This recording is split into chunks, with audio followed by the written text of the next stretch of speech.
Hello everyone, আমি রূপা তোমাদের জন্য নিয়ে এলাম একটা নতুন ব্লগ।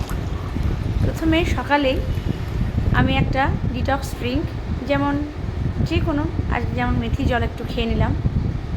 তারপর মাসের প্রথম পোস্ত শেষ, পোস্তটা রিফিল করে নিলাম। এরপর চলে যাব সোজা কিচেনে। সেখানে আমার হাজব্যান্ডের সকাল সকাল একটুখানি তাড়া থাকে, তাই সকাল সকাল রান্নাটা বসিয়ে দিলাম। আজ রান্নায় আমি পটলের দোরমা, ঝিঙে পোস্ত এই সমস্ত করতে চলেছি। জানো তো বন্ধুরা, আজকে আমার ব্লগের প্রথম দিন।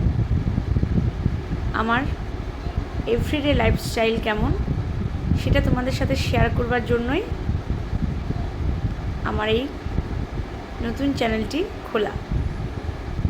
বলতে পারো আমার মেয়ের ইন্সপিরেশনে এটা খুলেছি। তোমাদের সবার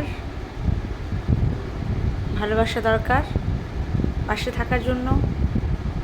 যদি আমার ব্লগটা ভালো লেগে থাকে তাহলে অবশ্যই লাইক, শেয়ার এবং সাবস্ক্রাইব চাই।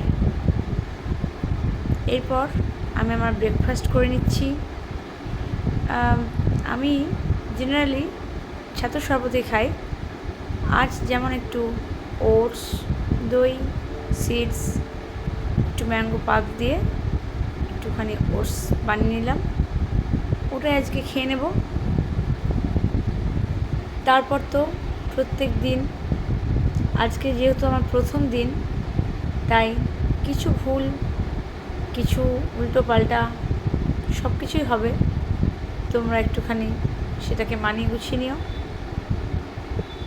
এরপর মিড মর্নিং স্ন্যাক্সে চলে যাব। সেটা আজকে বাড়িতে নাশপাতি ছিল, সেটা আমি একটুখানি কেটে নিলাম, আমার মেয়েদেরকে দিয়ে দিলাম, আমিও খেয়ে নিলাম। এরপর সোজা চলে গেলাম লাঞ্চে। লাঞ্চ তো তোমরা সকালে দেখেইছো। এরপর আজকে যেহেতু বৃহস্পতিবার, আমরা ননভেজ খাই না, তাই একটুখানি ফ্রিজে মাছ ছিল, সেই মাছটাই ভেজে দিলাম মেয়েদের জন্য। দই তো এভরিডে আমাদের বসানোই থাকে, তাই টক দইও বাড়িতে রাখা রয়েছে। লাঞ্চ সার্ভ করে দিলাম। আজকে এইটুকুই।